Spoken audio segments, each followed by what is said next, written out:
The Galactic Council chamber was brighter than usual that day. Tall towers of light circled the round hall, and hundreds of alien leaders sat in floating seats above the center floor. At the center stood one human. Ambassador Elias Ward did not look afraid. Behind him, a massive hologram showed Earth. Blue oceans. White clouds. Home. Then the image changed. Fire. Explosions in orbit. Cities glowing red. Unknown warships surrounding the planet like wolves around prey. A low murmur spread through the chamber. For years, humans had been loyal members of the Council.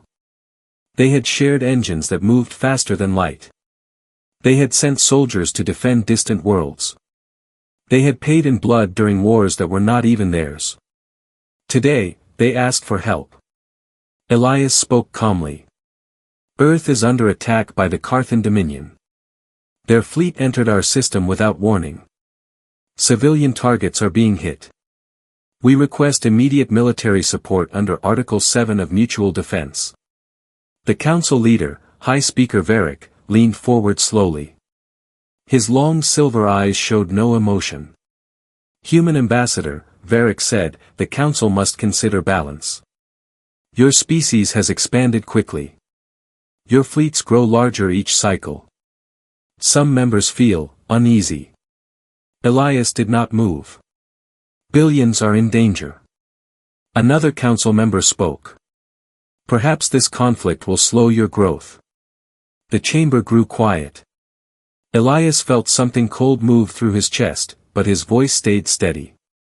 We stood with you during the Archon collapse. We fought beside you in the Outer Rim uprising. We answered every call. Varric's voice became colder. And you have grown powerful because of it. A vote appeared above the chamber floor. Lights flickered beside each species symbol. Assistance request, denied. But it did not stop there. A second vote appeared. Sol system, quarantined. No council ship would enter. No council ship would assist. Gasps echoed around the hall. Elias looked up at the burning image of Earth. Smoke covered half the planet now. Defense satellites were falling. Human ships were outnumbered 3-1. You are condemning innocent lives, he said quietly. We are protecting galactic stability, Varric replied. For a long moment, Elias said nothing. Then he nodded once. Understood. He reached into his sleeve and pressed a small hidden switch. No one noticed. Far beyond Pluto, in the deep darkness where no civilian ship ever traveled, silent shapes began to wake. Ancient docks hidden inside frozen asteroid fields powered on. Massive reactors ignited. Black holes larger than mountains lit up with cold blue energy. Ships the Council had never seen. Back in the chamber, Elias turned to leave.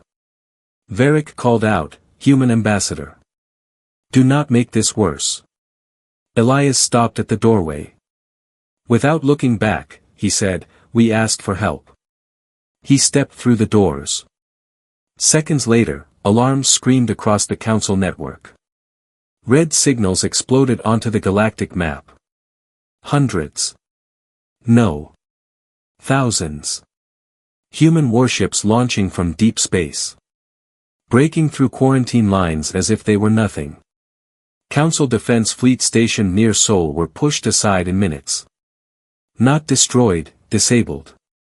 Engines shut down. Weapons silenced. In the chamber, panic spread like fire. That fleet was not registered. How long were they hiding this? Varric stared at the growing red storm on the map. Then a final transmission reached the Council chamber. A human voice. Cold. Clear. Controlled. This is the Terran War Command. Earth has been betrayed. Defensive Protocol Omega is now active. All hostile forces will be removed. The hologram changed again. Above Earth, space tore open. Dark warships emerged like shadows from another reality. The Carthan invasion fleet turned their weapons toward the new arrivals. They fired. The human ships did not slow. White light flashed once. And 3 Carthan cruisers vanished. Not damaged. Gone. In the council chamber, silence fell. High Speaker Varric whispered, "What have we done?" Across the stars, the human war fleet moved forward. And on that day, trust died. The galaxy had believed it understood humanity. They thought humans were emotional. Brave. Sometimes reckless. But predictable. They were wrong. Beyond the orbit of Neptune, hidden inside drifting fields of broken ice and dead satellites, the true Terran war fleet moved as one. These were not the ships shown during council parades. Not the sleek diplomatic cruisers or small defense carriers. These were war machines built in silence. Their hulls were black and layered with armor forged from compressed asteroid cores. Their engines did not glow bright blue like common ships. They burned with a deep white light, quiet and controlled. Admiral Cale Rhine stood on the bridge of the flagship Resolute. He did not shout orders. He did not look angry. He simply watched the battle above Earth. On the screen, Carthan warships were forming attack lines. Their commanders believed the new human fleet was only a reinforcement. They had no idea what was coming. "Status," Cale asked calmly. "Enemy fleet, 2,000 ships," the tactical officer replied. "They are charging heavy plasma arrays." "Civilian evacuation?" Cale asked. 70% complete. "Ground shields holding?" Cale nodded once. "Then we begin." He raised one hand. "Formation Delta. Protect Earth. Remove hostile presence." Across space, human ships shifted into perfect alignment. No chaos. No fear. Each movement was exact, planned years before this moment.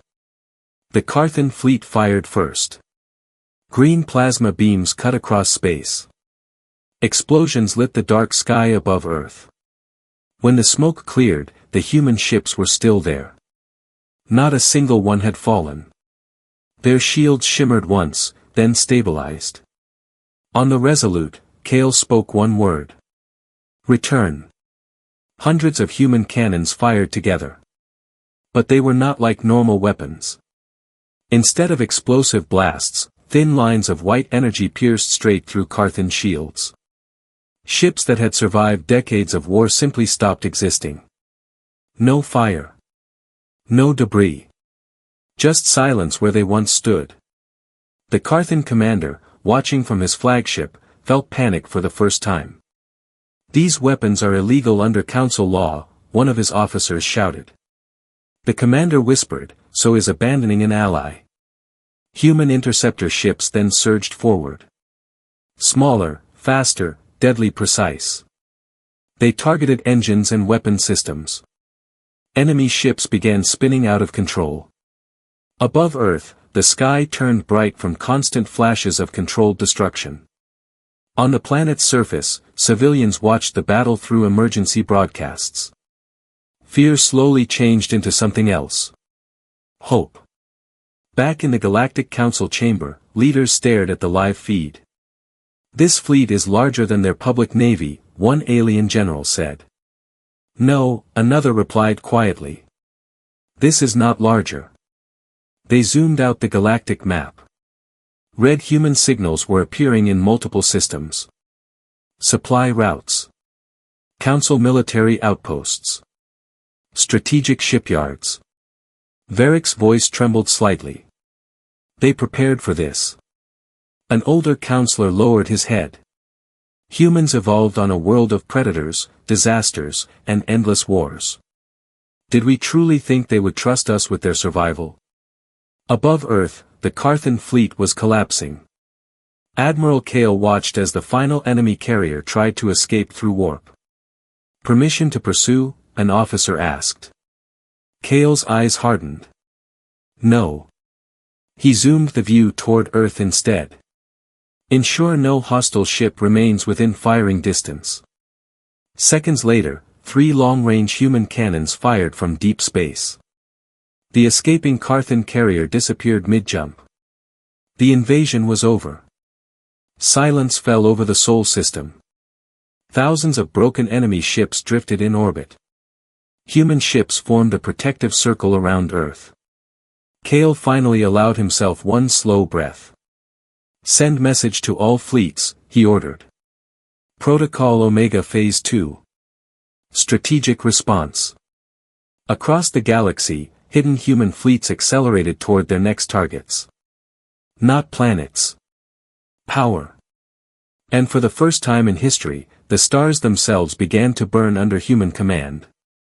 The Carthan invasion was finished in less than 1 hour. But Admiral Kale Rhine knew the war was not over. The Council had chosen silence when Earth burned. The Carthan had chosen greed. Both believed humans would react with panic. Instead, humanity reacted with preparation. On the bridge of the Resolute, a new target filled the main screen. The Carthan Prime Military System. Shipyards. Weapon factories. Command towers. It was the heart of their war power. Phase 2 fleets in position, the navigation officer reported. 3 battle groups ready to strike. Kale folded his hands behind his back. Remember, he said calmly, we are not here for revenge. We are here to end future attacks. The fleet warped together. Space bent like glass. In seconds, thousands of human warships appeared at the edge of the Carthan Prime system. Panic exploded across enemy channels.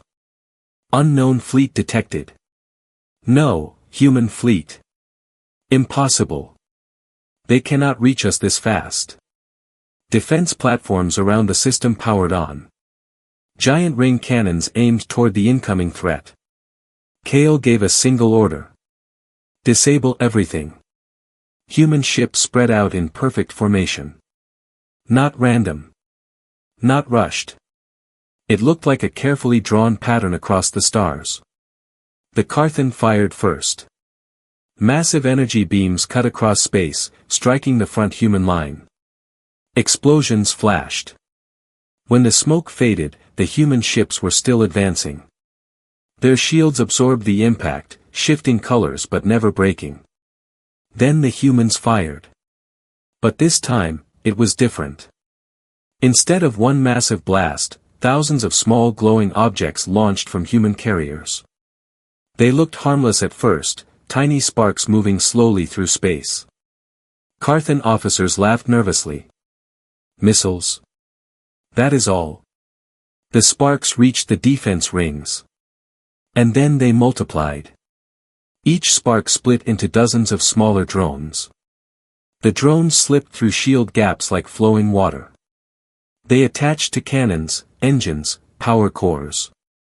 Seconds later, every major defense platform shut down at once. No explosions. Just silence. Inside Carthan Command, alarms screamed. Our weapons are offline. How? Kale watched without emotion. Advance. Human heavy cruisers moved forward. Large gravity cannons powered up. Instead of firing at cities or population centers, they aimed directly at orbital shipyards. White pulses of controlled gravity slammed into the structures. Metal twisted like paper. Docked warships crumpled without ever launching. Factories that produced invasion fleets were crushed into floating scrap. On Carthan Prime below, citizens looked up in horror, but the human fleet did not fire at the planet. Only military targets burned. The Carthan Supreme Commander opened a channel. Human fleet. Cease fire. We withdraw all claims on Earth. Kale responded instantly. You should have considered that before attacking. We were encouraged by the Council. They assured us you were isolated. Kale's eyes narrowed slightly. We were never isolated. The final military command tower attempted to activate a hidden superweapon. Human scanners detected the energy spike immediately. Flagship, enemy charging unknown device. Kale gave the order. Remove it. 3 human dreadnoughts aligned. Their forward cannons glowed brighter than any star in the system. They fired together. A single beam of pure white energy cut across space and erased the command tower from orbit. No debris remained. The superweapon never fired. Within 20 minutes, the Carthan Prime military system was powerless. Their fleets destroyed. Their shipyards gone. Their command erased. But their world still stood. Human ships pulled back into silent formation. Kale sent one final transmission to the Carthan leadership. Earth will not invade you.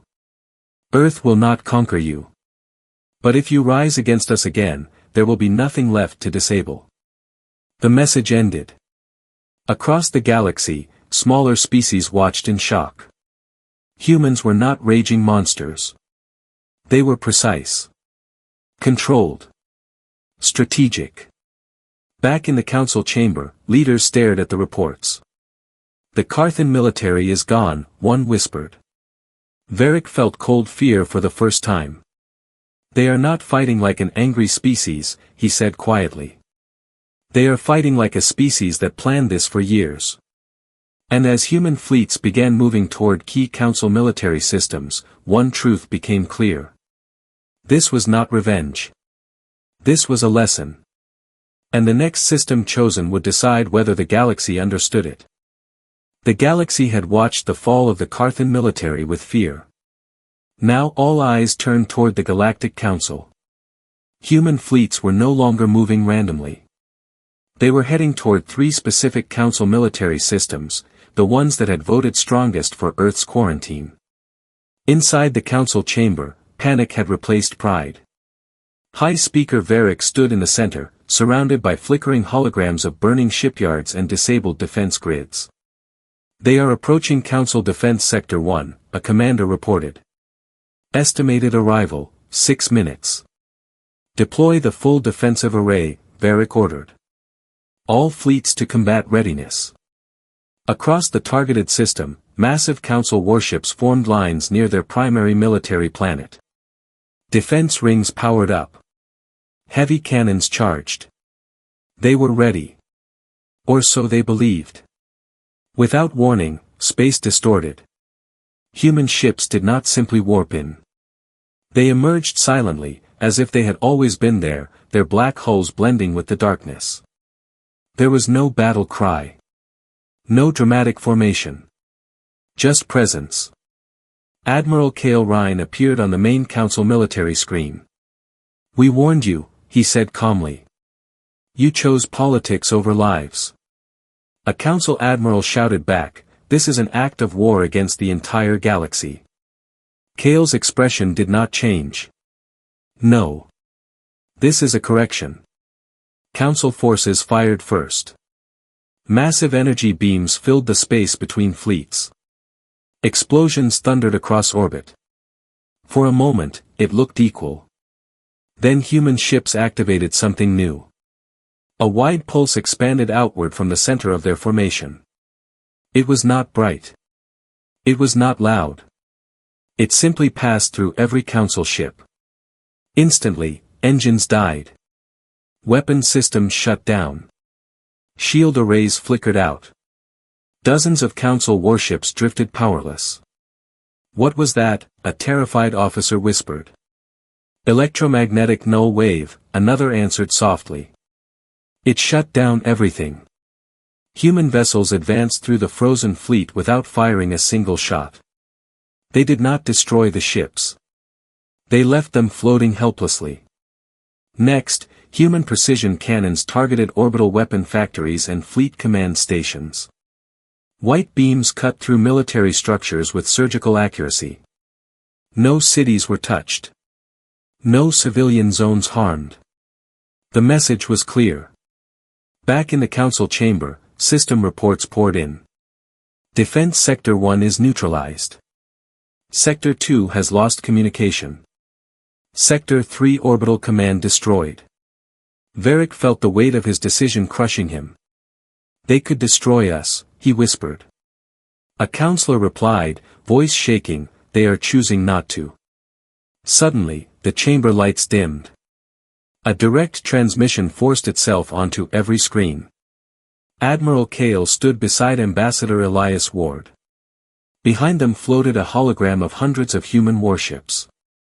Elias stepped forward. You quarantined Earth while it burned, he said calmly. You believed we would beg. Or collapse.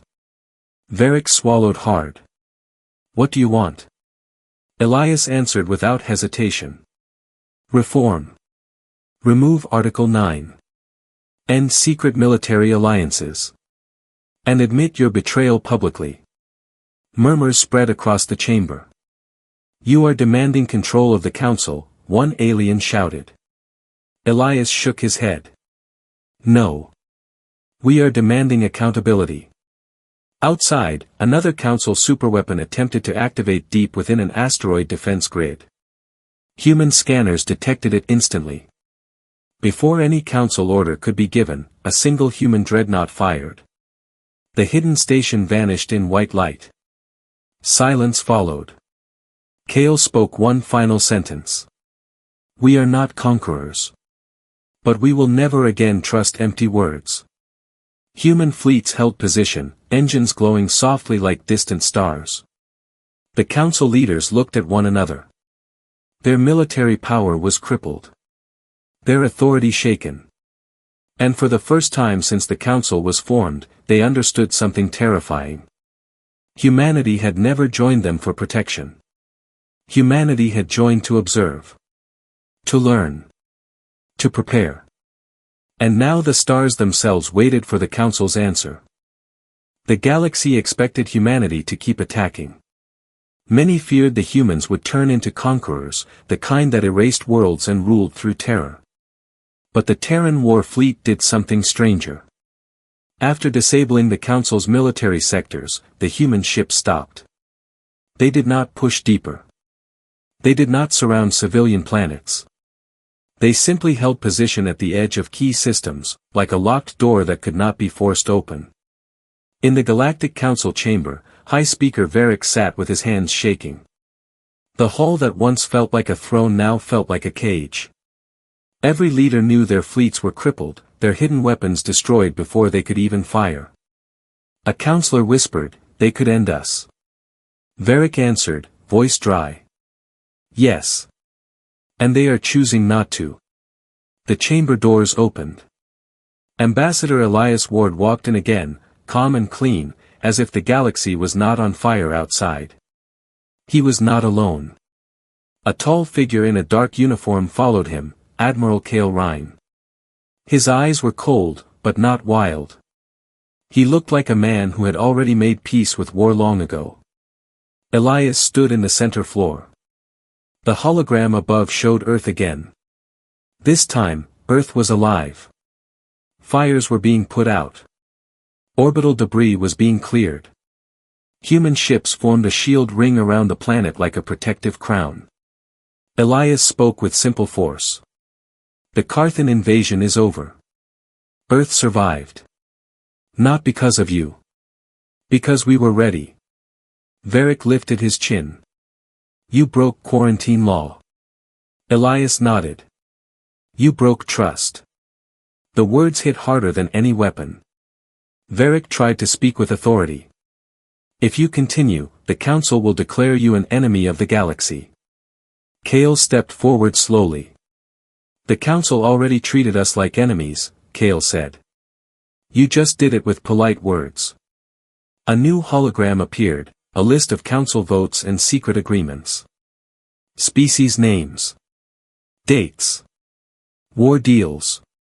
Blockades planned years before. Evidence of quiet betrayal. Gasps echoed. Some leaders stood up in shock. Others looked away, ashamed. Elias pointed at the hologram. You called it balance. But it was fear. You feared what humans might become, so you decided to weaken us while we were bleeding. Varric's voice broke slightly. What do you want from us? Elias answered clearly. 3 things. He raised one finger. First. Public admission. Today. You will broadcast to every member world that you denied aid and quarantined Earth during an invasion. He raised a second finger. Second. End Article 9, your secret rule that allows private military alliances and hidden fleets under Council protection. He raised a third finger. Third. A new defense charter. If any member world is attacked, you help. No politics. No balance games. Or the Council becomes meaningless. The chamber erupted. Some leaders shouted, "This is blackmail." Others shouted, "It is justice." Varric stood, trying to keep control. "And if we refuse?" Kale's voice stayed flat. "Then we remove the Council's ability to wage war forever." Varric stared at him. "You would cripple us for good?" Kale nodded once. "Yes. Not to rule you. To prevent you from doing this again to anyone." The room fell quiet. Varric looked around and saw something terrifying. No one trusted him anymore. Even his allies were afraid. They had seen what human fleets could do with calm precision. They had seen that humans could win without rage. Finally, Varric's shoulders sank. "We will broadcast," he said softly. Minutes later, a galaxy-wide transmission began. High-speaker Varric's face appeared on every screen across thousands of worlds. His voice was forced, but the words were real. The Galactic Council denied aid to Earth during an invasion. We quarantined Sol. We betrayed a member world. Shock spread across the galaxy like a wave. When the broadcast ended, Elias stepped back. "Earth will remain in the Council," he said, "but we will never be defenseless again." Varric whispered, "Will you forgive us?" Elias looked at the burning star map behind him. "Humans do not forget," he said. "But we can choose what we become." Kale turned to leave. As the human delegation walked out, the Council chamber stayed silent. Not because of fear alone. Because every leader understood the new truth. Humanity did not burn the stars for pleasure. They burned the stars around power, so no one could ever hide behind it again.